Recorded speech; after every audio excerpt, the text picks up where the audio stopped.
তাতে বিপদ আরও বেশি ঘনীভূত হচ্ছে অভিষেক বন্দ্যোপাধ্যায়ের জন্য। কারণ আজই সিআইডি দপ্তরে যেতে হবে, নির্দেশ দিয়েছে কলকাতা হাইকোর্ট। আজকে যে মামলার শুনানি ছিল তাতে মহা বিপদে অভিষেক বন্দ্যোপাধ্যায়, এবং যেটা জানা যাচ্ছে যে আজকেই তাকে সিআইডি দপ্তরে উপস্থিত হতে হবে। সিআইডি যে সই মামলায় যে তদন্ত করছে সেখানে তাকে সহযোগিতা করতে হবে। কাজেই খুব স্বাভাবিকভাবেই আরও ঘোর বিপদে পড়েছেন অভিষেক বন্দ্যোপাধ্যায়। যেরকমটা জানতে পারা যাচ্ছে, আজকে এই মামলার শুনানি ছিল, গতকালকের পরে আজকে নতুন করে আবার আবেদন জানানো হয়েছিল এবং সেখানে আদালত নির্দেশ দিয়েছেন যে সিআইডি যে তদন্ত করছে, অর্থাৎ রাজ্য পুলিশের গোয়েন্দা দপ্তর যে তদন্ত করছে সেখানে অভিষেক বন্দ্যোপাধ্যায়কে আজই হাজিরা দিতে হবে এবং সেখানে তাদের তদন্তে সম্পূর্ণ সহযোগিতার করতে হবে, এরকমটাই নির্দেশ দিয়েছেন আদালত। অভিরূপা হাজরা আমাদের প্রতিনিধি আমাদের সঙ্গে রয়েছেন। অভিরূপা, আদালত কি নির্দেশ দিলেন? হ্যালো অভিরূপা, শুনতে পাচ্ছ? হ্যাঁ, শোনা যাচ্ছে। অভিরূপা, আদালত কি নির্দেশ দিলেন? দেখো, নোটিশ থেকে চ্যালেঞ্জ করে অভিষেক বিধানসভায় সই জালের বিষয়ে যে অভিযোগ দায়ের হয়েছে অভিষেক বন্দ্যোপাধ্যায়ের বিরুদ্ধে, সেই বিষয়ে যে নোটিশ ইস্যু করা হয়েছে সিআইডি পক্ষ থেকে, বারবার অভিষেক বন্দ্যোপাধ্যায়ের বাড়ি গিয়ে নোটিশ ইস্যু করা হয়েছিল। সেই নোটিশ থেকে চ্যালেঞ্জ করে অভিষেক বন্দ্যোপাধ্যায় কলকাতা হাইকোর্টে মামলা রুজু করেছিলেন।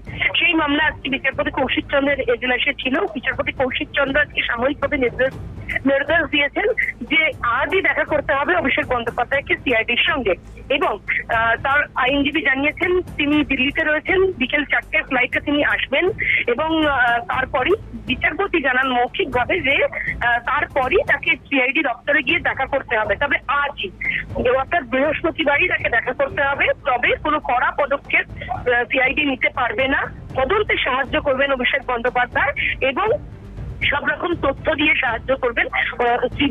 তদন্তকারী সংস্থা যা যা তথ্য চাইছে সমস্ত তথ্য দিয়ে তিনি সাহায্য করবেন, এমনটাই নির্দেশিকা দেওয়া হয়েছে। এখনো পর্যন্ত বাকি নির্দেশিকা দিচ্ছেন বিচারপতি, কিন্তু মৌখিকভাবে তিনি স্পষ্ট জানিয়ে দিয়েছেন আজই অভিষেক বন্দ্যোপাধ্যায়কে দেখা করতে হবে সিআইডির সঙ্গে, তদন্তে সহযোগিতা করতে হবে এবং কোনো কড়া পদক্ষেপ নিতে পারবে না সিআইডি তার বিরুদ্ধে। সুতরাং তদন্ত যেমন চলছে সেরকম চলবে। আপাতত নোটিশের ভিত্তিতে তিনি যে প্রোটেকশন চেয়েছিলেন সেটা আপাতত বহাল থাকছে, এবং আজকেই নোটিশের ভিত্তিতে সিআইডি তাকে যে ডেকে পাঠিয়েছিল, তিনি বারবার হাজিরা এড়াচ্ছিলেন বা ডাক এড়াচ্ছিলেন, সেটার ক্ষেত্রে আজই তাকে হাজিরা দিতে হবে বা তাকে সিআইডি দপ্তরে যেতে হবে, এমনটাই জানিয়েছেন বিচারপতি কৌশিক চন্দ্র। দেবাশিস, ধন্যবাদ অভিরূপা। আমরা যে খবর দিকে নজর রেখেছিলাম যে আজই সিআইডি দপ্তরে উপস্থিত হতে হবে অভিষেক বন্দ্যোপাধ্যায়কে, অর্থাৎ সই জাল কাণ্ডে যেভাবে সিআইডি তদন্ত করছে, এর মধ্যে 30 বি হরিশ মুখার্জি যে হরিশ চ্যাটার্জি স্ট্রিট, সেখানেও সিআইডি উপস্থিত হয়েছিলেন। তারা সেখানে তল্লাশি চালিয়েছেন। অভিষেক বন্দ্যোপাধ্যায়কে বারবার করে নোটিশ দেওয়া সত্ত্বেও এই তদন্তের অগ্রগতির ক্ষেত্রে কোনো রকম সাহায্য বা সহযোগিতা অভিষেক বন্দ্যোপাধ্যায়ের দিক থেকে পাওয়া যাচ্ছিল না। তিনি দিল্লি চলে গিয়েছিলেন আইএনডিআই জোটের সঙ্গে বৈঠক ইত্যাদির পর। গতকাল কলকাতায় ফেরেননি অভিষেক বন্দ্যোপাধ্যায়। তাহলে কি গ্রেপ্তারি এড়ানোর জন্য অভিষেক বন্দ্যোপাধ্যায় ফেরেননি? সিআইডি এই বিষয়ে কড়া পদক্ষেপ নিয়েছিল, কিন্তু শেষমেশ অভিষেক কলকাতায় ফিরে আসেননি। আজকে আদালত নির্দেশের পর অভিষেক বন্দ্যোপাধ্যায় কি করবেন এখন সেটাই দেখার। যেরকমটা আমাদের প্রতিনিধি অভিরূপা জানাচ্ছিলেন যে খুব কড়া পদক্ষেপ অভিষেকের বিরুদ্ধে নেওয়া যাবে না, এরকম নির্দেশ দিয়েছেন আদালত। কিন্তু তদন্তের ক্ষেত্রে যদি সন্তুষ্ট না হন তদন্তকারীরা, যদি তদন্তে অসহযোগিতার অভিযোগ আসে, যদি কোঅপারেট না করেন অভিষেক, তাহলে কি অভিষেককে গ্রেপ্তার করা যাবে না? সেই প্রশ্ন কিন্তু থাকছে। আজই সিআইডি দপ্তরে উপস্থিত হতে হবে অভিষেক বন্দ্যোপাধ্যায়কে।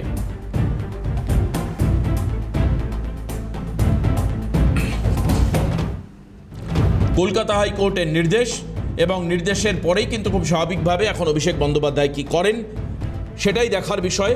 দিল্লি থেকে তিনি ফিরবেন বা সিআইডির সঙ্গে কীভাবে দেখা করবেন, এটা একটা বড় প্রশ্ন।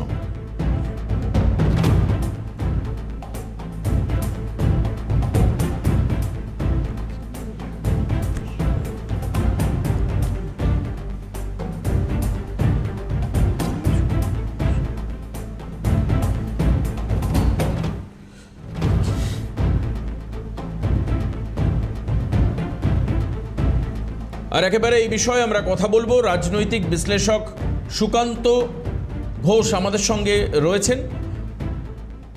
আজকে এই বিষয়ে আমরা আলোচনায় যাব, এবং এই যে একের পর এক ইস্তফা দেওয়া হচ্ছে রাজ্য সভা থেকেও আমরা দেখতে পাচ্ছি একের পর এক ইস্তফা অন্যদিকে বিশেষভাবে ব্লক তৈরি হচ্ছে, সেই ব্লক তৈরির ক্ষেত্রেও যে অবস্থা আমরা দেখতে পাচ্ছি, খুব স্বাভাবিকভাবেই কিন্তু এই সমস্ত ইস্তফাগুলো নিয়ে নানান প্রশ্ন উঠছে।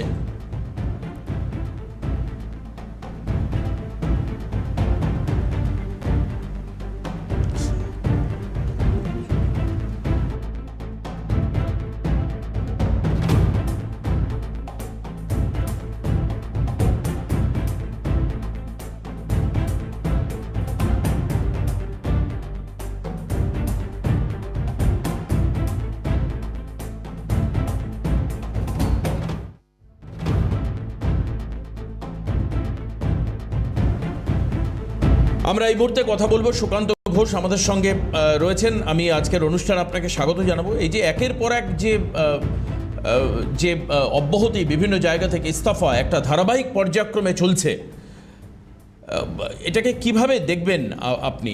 বিশ্লেষণ কি হবে আপনার, কেন এরকমটা হচ্ছে?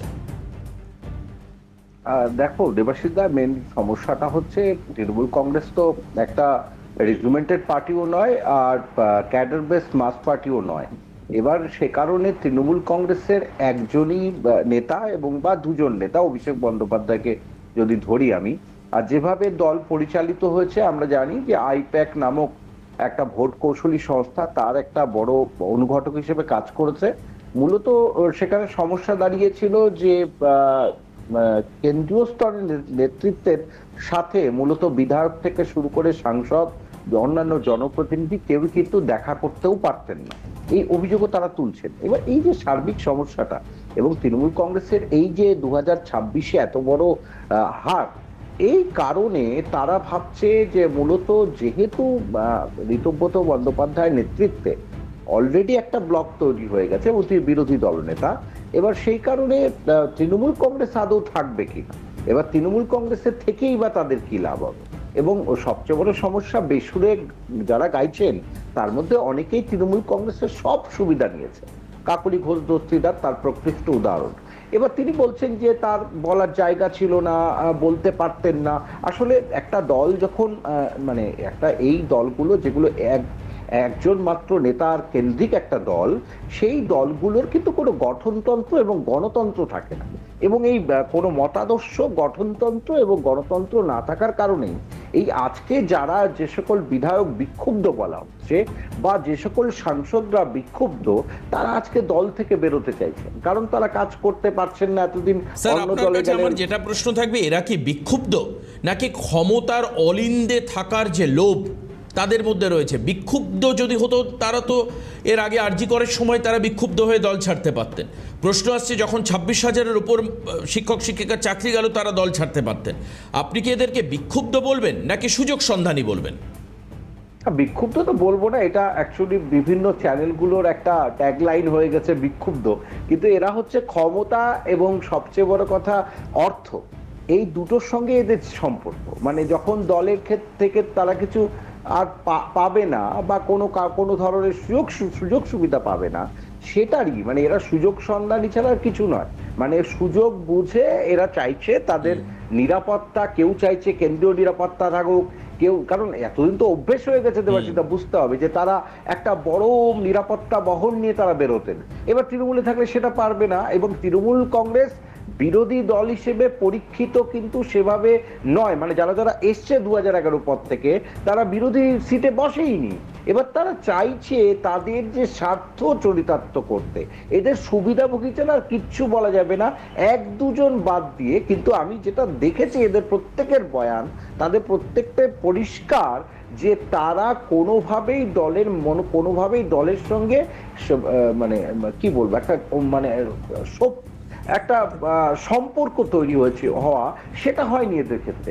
এদের ক্ষেত্রে ক্ষমতাটা মূল গুরুত্বপূর্ণ জায়গা এবং অর্থ, এবং এই দুই চ্যানেলটাই যেহেতু বন্ধ হয়ে যাচ্ছে, দুটো জায়গা থেকেই তারা দল থেকে কোনো সুবিধা পাচ্ছেন না, তার জন্য এটা রেজিমেন্টেড পার্টিতে হয় না দেবাশিসদা। এটা কি mark base cadre party CPM এ হবে? একেবারে। সুকান্ত স্যার, আপনি সঙ্গে থাকুন। এই মুহূর্তে প্রকাশচিক বড়াইক তিনি কি বলেছেন আমাদের কাছে একটি বক্তব্য রয়েছে, তার কি বলেছেন একবার শোনাই, আপনিও শুনুন, আমি তারপর আপনার কাছে যাব। কি বলেছেন প্রকাশচিক বড়াই? বাংলার মানুষ যেভাবে অ্যাসেম্বলি ইলেকশনে যে রায় দিয়েছে, এই রায়কে দেখে আমিও নিজের পদ থেকে ইস্তিফা দিলাম। আদারওয়াইজ অন্য কোনো ইন্টেনশন নাই। সেকেন্ড হলো, বাংলার মাননীয় মুখ্যমন্ত্রী যেভাবে ইনস্ট্রাকশন দিবে আগামী দিন আমি কাজ করব। শুভেন্দু অধিকারীর সাথে কথা হয়েছে কোনো? পার্সোনাল কথা আমি এখানে বলবো না। আমি যে কথা বললাম, মাননীয় মুখ্যমন্ত্রী শুভেন্দু অধিকারী আমাদের দাদার যেভাবে আগামী দিন রায় দেবেন ওইভাবে আমরা কাজ করবো, ডেভেলপমেন্ট কিনে কাজ করবো। এই যে অক্সিজেনহীনতা, এটা হঠাৎ করে এদের অনুভব হচ্ছে, সুকান্তদা কি বলবেন এই বিষয়ে? প্রকাশ্যিক বড়াই তৃণমূল কংগ্রেসের সঙ্গে সম্পৃক্ত এবং চাপালয় থেকে শুরু করে মানে বৃহত্তর বহু আন্দোলনের সঙ্গী উনি। এবার হঠাৎ করে শুভেন্দু বাবু ভালো হয়ে যাওয়া, আমার এই জায়গাতে না এদের সুবিধাবাদী বলাটাও বড় মুশকিল। এদের মানে প্রবঞ্চকও বলা যেতে পারে। শুধু সুবিধাভোগী বললে হবে না দেবাশিস দা, কারণ এরা সব সুবিধা তৃণমূল কংগ্রেস থেকে নিয়েছে।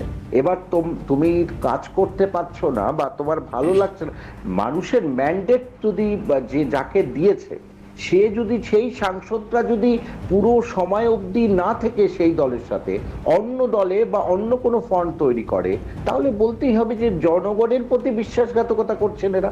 কারণ পুরো ম্যান্ডেটটা তো বিজেপির সকল বিধায়করা পায়নি। 41% ভোট তো রয়েছে তৃণমূল কংগ্রেসের সাথে। সেটা তো মমতা বন্দ্যোপাধ্যায় এবং প্রার্থীকে দেখে হয়েছে কিনা সেটা আলাদা বিষয়। কিন্তু আজকে যেটা এরা বলছেন, সুকেন্দু শেখর বাবুরা বলছেন যে আমি পেছনে বসতাম, ঋতব্রত বলছেন আমি ব্যাক সিটার ছিলাম। তা মূলত যখন সিপিএম থেকে ঋতব্রত বন্দ্যোপাধ্যায়কে নেওয়া হয় তখন তার অবস্থা কি ছিল? তখন যদি তাকে না নিতেন মমতা বন্দ্যোপাধ্যায় বা তৃণমূল কংগ্রেস, তার অবস্থা কি হতো? তার মানে পুরোটাই এটা মানে এটা ঘটনা যে কোনো দলকে শুধুমাত্র এই কাটমানি সম্পূর্ণ একটা অব্যবস্থা, দুর্নীতির মাধ্যমে যদি কোনো দল চলে, একেবারে তার অবস্থা এরকম হতে পারে। অধ্যাপক সুকান্ত ঘোষ আমাদের সঙ্গে রয়েছেন, আপনি আমাদের সঙ্গে থাকবেন। এটাও একটা প্রশ্ন আসবে যে এক ব্যক্তি কেন্দ্রিক সংগঠন কি ধ্বংসের মুখে এগোতে পারে? কারণ তৃণমূল কংগ্রেসকে দেখে অনেক কিছু শেখার রয়েছে। আমরা একটা ছোট্ট বিরতি নেব, বিরতির পর আবারও ফিরে আসব। এডিটর ইন চিফ ভাস্কর দত্ত আমাদের সঙ্গে থাকবেন এর পরবর্তী সময় নিউজ রুমে। আমরা সঙ্গে থাকবো, আপনারাও সঙ্গে থাকবেন।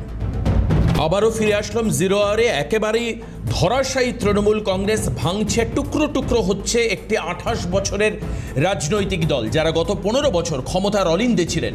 ক্ষমতা থেকে চলে যাওয়ার পরেই তুমুলভাবে ভাঙন, যা আটকানো যাচ্ছে না কোনোভাবেই। আমরা এই পরিস্থিতিতে কথা বলছিলাম অধ্যাপক সুকান্ত ঘোষের সঙ্গে, যিনি রাজনৈতিক বিশ্লেষক। আর এই মুহূর্তে আমার সঙ্গে স্টুডিও থেকে সিএনএর এডিটর ইন চিফ ভাস্কর দত্ত আমার সঙ্গে রয়েছেন। আমি ভাস্করকে জিজ্ঞেস করব, ভাস্কর, যে দলটার অ্যাকাউন্টে এখনো পর্যন্ত অ্যাবাভ 40% মানুষের ভোট রয়েছে, যে দলটার কাছে 80 জন বিধায়ক ছিলেন, 28 জন মতো সাংসদ ছিলেন, একাধিক জেলা পরিষদ, পঞ্চায়েত সদস্য, মিউনিসিপ্যালিটি, কর্পোরেশন, সব কিছু থাকা সত্ত্বেও এত করুণ পরিস্থিতি তৃণমূলের কেন? প্রত্যেক দিন পদত্যাগ, প্রত্যেক দিন সংসদীয় দলে তুমুল ভাঙন, এর কারণটা কি? দেখো দেবাশিস, একটু আগেই সুকান্তদা যে কথাগুলো বলছিলেন, আমি সুকান্তদার কথার অত্যন্ত শুনছিলাম এবং তার কথার খেই ধরেই আমি বলছি যে তৃণমূল কংগ্রেস যে রাজনৈতিক দলটি, যেটা তুমি একটু আগে বললে যে 28 বছর আগে ফর্ম করেছিল 1998-এ, সেই তৃণমূল কংগ্রেস গঠন করার তন্ত্রটা ছিল কংগ্রেস থেকে বেরিয়ে এসে মমতা বন্দ্যোপাধ্যায় দল গঠন করলেন। তোমার নিশ্চয়ই মনে থাকবে যে 2011 সালে এই তৃণমূল কংগ্রেস যখন বাংলার ক্ষমতায় আসে, তখন এই তৃণমূল কংগ্রেসকে সবচেয়ে বেশি সহযোগিতা যে করেছিল সেই দলটির নাম হচ্ছে কংগ্রেস। খেয়াল করে দেখো, সেই সময় কিন্তু কেন্দ্রে কংগ্রেসের ইউপিএ 2 সরকার এবং সোনিয়া গান্ধী সেই সময় মমতা বন্দ্যোপাধ্যায়ের কাঁধে হাত রেখেছিলেন। অনেকেই বলেন যে মমতা বন্দ্যোপাধ্যায়ের কাঁধে সোনিয়া গান্ধী সেদিনকে হাতটা রেখেছিলেন বলেই, কেন্দ্রের সহযোগিতা ছিল বলেই 2011-তে মমতা বন্দ্যোপাধ্যায় এই বাংলায় জয় অনেকটা সহজ হয়েছিল। সেই জায়গায় দাঁড়িয়ে আমরা কি দেখেছিলাম, 2011-র পর কংগ্রেস জোটসঙ্গী হয়ে সরকারে থাকার পরেও একটু একটু করে সেই কংগ্রেস কিন্তু ভাঙতে শুরু করে, বাংলা কংগ্রেস। এবং বাংলা কংগ্রেস থেকে এক নয় একাধিক নেতা তারা কিন্তু তৃণমূল কংগ্রেসের অভ্যন্তরে চলে গিয়েছিল। কংগ্রেসের তরফ থেকে বারবার তৃণমূলের বিরুদ্ধে তখনও কিন্তু কংগ্রেসকে ভাঙার অভিযোগ তৈরি করা হয়েছিল। যে সমস্ত কংগ্রেস নেতারা সেই সময় তৃণমূল কংগ্রেসে গিয়েছিলেন তারা কি বলেছিলেন?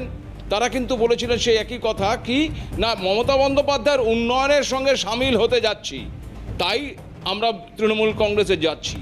একই ঘটনার দেখো পুনরাবৃত্তি। এখন যারা তৃণমূল কংগ্রেস থেকে বেরিয়ে যাওয়ার কথা বলছেন বা তৃণমূল কংগ্রেস থেকে নিজেদেরকে সরিয়ে রাখার কথা বলছেন, তারাও বলছেন যে আমরা এনডিএ গভর্নমেন্টকে সমর্থন করব, আমরা সরকারকে পাশে থাকতে চাইছি, সরকারের উন্নয়নের কাজের সঙ্গে যুক্ত হতে চাইছি, ইত্যাদি ইত্যাদি ইত্যাদি। অর্থাৎ একটা সময় কংগ্রেসকে যে কায়দায় তৃণমূল কংগ্রেস ভেঙেছিল, এখন তৃণমূল কংগ্রেস একই কায়দায় ভেঙে পড়ছে। এর আরও একটি কারণ আছে, যেটা তুমি একটু আগেই বললে, যে একটা রাজনৈতিক দল গত 15 বছরে যে দুর্নীতির পাহাড় খাড়া করেছে, ফলে প্রত্যেকটি রাজনৈতিক নেতা, অর্থাৎ এই তৃণমূল কংগ্রেসের নেতা, তারা সেটা পঞ্চায়েত লেভেলে হোক, সেটা পুরসভা লেভেলে হোক, কিংবা সেটা রাজ্য লেভেলেই হোক, প্রত্যেকের কিছু না কিছু দুর্নীতির কর্মকাণ্ড রয়েছে এবং প্রত্যেকের ভয় কাজ করছে যে আমাকে জেলে যেতে হবে না তো, রাস্তায় বেরোলে ডিম খেতে হবে না তো। ফলে তারা এখন কোনোভাবে বাঁচতে চাইছেন। তাদের কাছে বাঁচার এখন একমাত্র উপায় হচ্ছে দল থেকে মমতা বন্দ্যোপাধ্যায় বা অভিষেক বন্দ্যোপাধ্যায় থেকে দূরত্ব তৈরি করে নেওয়া, যে আমি একটু ভালো তৃণমূল। এই ভালো তৃণমূল প্রমাণ করতে পারলে অন্তত ডিমটা থেকে বাঁচা যাবে। সরকারের একটা নরম মনোভাব। আমি ভাস্কর মাঝখানে আমি জাস্ট অনুসিন্ধিৎসা থেকে তোমায় একটা প্রশ্ন করছি। এই যে যারা ভেঙে একটা আলাদা আলাদা ব্লক তৈরি করছেন, তোমার দীর্ঘ রাজনৈতিক পর্যালোচনার যে দৃষ্টিভঙ্গি, সেখান থেকে ভাস্কর একটা জায়গা যেটা আমি একটু আগে সুকান্ত স্যারকেও প্রশ্ন করলাম, যে সত্যি কি এরা দুর্নীতির থেকে দূরে যেতে চাইছে, মমতা বন্দ্যোপাধ্যায় অভিষেকের থেকে দূরত্ব বাড়াতে চাইছে, কারণ একটা ফ্রেশ ইমেজ ধরে রাখতে চাইছে, নাকি ভাস্কর এরা সম্পূর্ণ সুযোগ সন্ধানী ধান্দাবাজ গ্রুপের মধ্যে পড়ছে, যে যারা নিজেদেরকে বেনিফিটেড করতে চাইছে কোনো না কোনোভাবে সামহাও একটা দূরত্ব তৈরি করে? কি মনে হয় তোমার? একেবারেই আমি আসছিলামই সেই জায়গায়, তুমি যে প্রশ্নটা করলে, যে এরা প্রাথমিকভাবে নিজেকে বাঁচাতে চাইছে এবং তার বাঁচানোটা যখন নিশ্চিত হয়ে যাবে যে আমি বেঁচে গেছি, আর কোনো আমার ভয় নেই, তারপরে কামাবে। তারপরে আবার সেই তারা যে গতিতে চলতো, যেই রাস্তায় হাঁটতো, যে রাস্তায় হেঁটে এসেছে, আবার সেই পথ খোঁজার চেষ্টা করবে। এটা তো খুব স্বাভাবিক অঙ্ক, কারণ এদের নেচার তো বদলাবে না। এবার ঘটনা হচ্ছে সেই জায়গায় দাঁড়িয়ে ভারতীয় জনতা পার্টি অর্থাৎ বিজেপি কি ভূমিকা গ্রহণ করে, এদেরকে কি দলে নেবে তারা, নাকি এদেরকে এদের মতন করেই ছেড়ে দেবে এবং তারা যদি এই ধরনের কর্মকাণ্ড করে তাহলে তার বিরুদ্ধে আইনানুগ ব্যবস্থা নেবে, সেটা পরবর্তী বিষয়। একেবারে ভাস্কর তোমায় আপাতত একটু থামাবো। আমি একবার একটু সুকান্তদার কাছে তোমার এই গুরুত্বপূর্ণ জায়গা, যেটা ভাস্কর আমাদের সামনে তুলে ধরার চেষ্টা করলেন, যে সত্যি কি বিজেপি এদের পাশে থাকবে, নাকি নাম গোত্র পরিচয়হীন কিছু গোষ্ঠী হিসাবে সেই ব্লক কথা আসছে তারা থেকে যাবেন? সুকান্ত স্যার, আপনার কি মনে হয়? রাজনীতি হলো সম্ভাবনা শিল্প। আর সবচেয়ে বড় এটা মজার বিষয় যে বিজেপি কিন্তু অত্যন্ত রেজিমেন্টেড পার্টি, বুদ্ধিমান দল, এবং তারা কিন্তু একটা নির্দিষ্ট গঠনতন্ত্র মেনে চলে।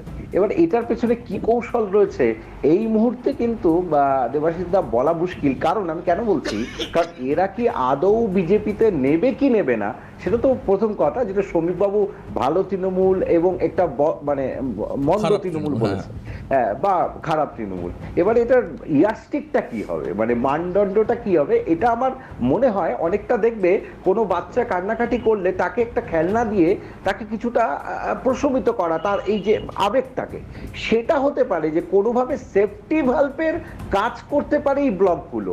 মানে তারা বিজেপির খুব বেশি সমালোচনাও করবে না। মানে কাজ করা মানে কি সুকান্ত স্যার আপনি বলছেন যে এদেরকে দিয়ে বিজেপি আগামী দিনে একাধিক বিল পাস করার ক্ষেত্রে অথবা একটা স্টেপনির মতো কাজ করবে এরা? কারণ এমনিতেই আপনি জানেন যে এনডিএর যে ফর্ম আছে সেখানে বিজেপির স্ট্যান্ড অ্যালোন মেজরিটি যেহেতু নেই, তাই এরা ওই গাড়ি স্টেপনির মতো কাজ করবে বলে মনে হয়। অ্যালান অক্টাভিয়াম হিউম কংগ্রেসকে ব্যবহার করেছিলেন সেফটি ভালভ হিসেবে, তোমার মনে আছে?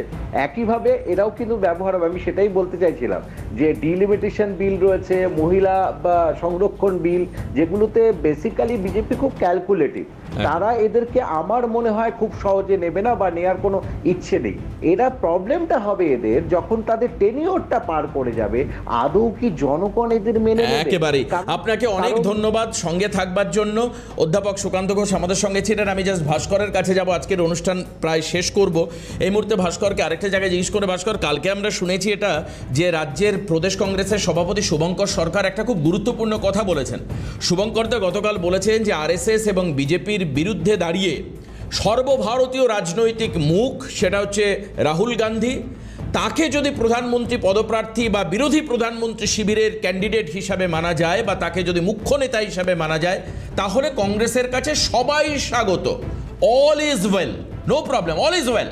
কালকে শুভঙ্কর সরকার বলেছেন। তোমার কি মনে হয় মমতা বন্দ্যোপাধ্যায় এই অল ইজ ওয়েল কনসেপশন মেনে নিয়ে কংগ্রেসে ঢুকলেও তার স্বভাবসিদ্ধ ভঙ্গিমায় আবার ফার্দার কামব্যাক করবেন না নিজের জায়গায়, তার কনফার্মেশন আছে কি?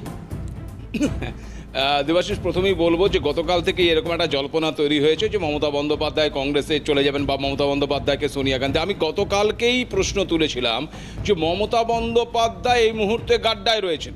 তিনি নিজেকে বাঁচতে, নিজের দলের অস্তিত্ব বাঁচাতে তিনি কংগ্রেসে কেন যে কোনো প্রান্তে চলে যেতে পারেন, আমেরিকাতে গিয়ে তিনি ট্রাম্পের দলেও ঢুকে পড়তে পারেন, সেটা প্রশ্ন নয়। প্রশ্ন হচ্ছে যদি মমতা বন্দ্যোপাধ্যায়কে সোনিয়া গান্ধী কোনো প্রস্তাব দিয়ে থাকে তাহলে সোনিয়া গান্ধী প্রস্তাবটা দিলেন কেন? আমার প্রশ্ন গতকাল থেকে এই একটা জায়গাতেই ছিল। তার কারণ একটাই, এই মুহূর্তে যে জোটের কথাটা তুমি বলছিলে না, এই জোটের অবস্থা অত্যন্ত ভঙ্গুর। কংগ্রেস অত্যন্ত চাপে রয়েছে নিজেদের জলে। এই যে শুভঙ্কর যেটা বলছেন, শুভঙ্কর দা, যে রাহুল গান্ধীকে প্রধানমন্ত্রী করতে হবে, অর্থাৎ রাহুল গান্ধী প্রধানমন্ত্রী হওয়ার অবস্থাতে নেই জোটের। অর্থাৎ জোটে সর্বময় শক্তিশালী কংগ্রেস দল হলেও রাহুল গান্ধীকে জোট শরিকরা মেনে নিতে পারছেন না, চাইছেন না। এই মমতা বন্দ্যোপাধ্যায়ও একটা সময় রাহুল গান্ধীর বিরুদ্ধে মন্তব্য করেছিলেন। তো ঠিক সেই জায়গায় দাঁড়িয়ে এখন কৌশল তৈরি হচ্ছে যে এই সব শরিকদের এক জায়গায় নিয়ে এসে রাহুল গান্ধীকে কি করে করা যায়। ডিএমকে বৈঠক বয়কট করেছে, আম আদমি পার্টি সরে গেছে, এমনকি ঝাড়খণ্ড মুক্তি মোর্চা সেটাও কংগ্রেসের সঙ্গে অত্যন্ত খারাপ অবস্থা, কেরল নিয়ে সিপিএমের সঙ্গে রীতিমতো খারাপ অবস্থা কংগ্রেসের। সেই জায়গায় একমাত্র মমতা বন্দ্যোপাধ্যায় যাকে শিখণ্ডী হিসেবে এই জোট শরিকদের সঙ্গে যোগাযোগ করে রাহুল গান্ধীকে প্রধানমন্ত্রী করা যেতে পারে। একটা জায়গা যে ভাঙা পালে হাওয়া লাগাতেই মমতা বন্দ্যোপাধ্যায়কে নিচ্ছেন, মানে বেহাল অবস্থা মমতা বন্দ্যোপাধ্যায়, কিন্তু কংগ্রেস সেখানে দাঁড়িয়ে খানিকটা পালে হাওয়া লাগাতে পারে। একেবারে মমতা বন্দ্যোপাধ্যায়কে কংগ্রেস নেবে কি নেবে না সেটা পরের প্রশ্ন। আমি জানি না আদৌ এটা সম্ভব কি না, কিন্তু ঘটনা হচ্ছে বা হলে বাংলা কংগ্রেস আদৌ বেঁচে থাকবে কি থাকবে না সেটাও একটা প্রশ্ন। কিংবা বাংলা কংগ্রেসের কোনো নেতা এরপর যদি হয় যে 2029 সালে অভিষেক বন্দ্যোপাধ্যায় কংগ্রেসের প্রার্থী হয়ে ডায়মন্ড হারবার থেকে নির্বাচনে দাঁড়াচ্ছেন, আর শুভঙ্কর বাবুরা অভিষেক বন্দ্যোপাধ্যায়ের হয়ে নির্বাচনী প্রচারে যাচ্ছেন, আমাদের কংগ্রেস প্রার্থী অভিষেক বন্দ্যোপাধ্যায়কে বিপুল ভোটে জয় করুন এই প্রচার করছেন, আর এই প্রচারের কারণে তাদের ওপর আবার ডিম থেরাপি হবে কিনা আমি জানি না একেবারে। কিন্তু ভাস্কর, এই ক্ষেত্রে অত্যন্ত গুরুত্বপূর্ণ হচ্ছে এই যে যারা সাইবার সেলগুলো দেখেন বিভিন্ন রাজনৈতিক দলের, এই ক্ষেত্রে কংগ্রেস এবং তৃণমূলের প্রথম দায়িত্ব পড়বে কিন্তু এই সাইবার সেলের। কারণ বিভিন্ন সময় কংগ্রেসকে গালিগালাজ করে তৃণমূল যা যা বক্তব্য রেখেছে, আর রাহুল গান্ধী এসে তৃণমূলকে চোর জোচ্চোর জুয়াচোর বলে যা যা বলেছেন সেগুলোকে আগে সোশ্যাল সাইট থেকে ডিলিট করতে হবে, নাহলে কিন্তু আগামী দিনে এইগুলোই আগামী দিনে ভাইরাল হবে। অনেক ধন্যবাদ এডিটর ইন চিফ ভাস্কর দত্ত আমাদের সঙ্গে নিউজরুম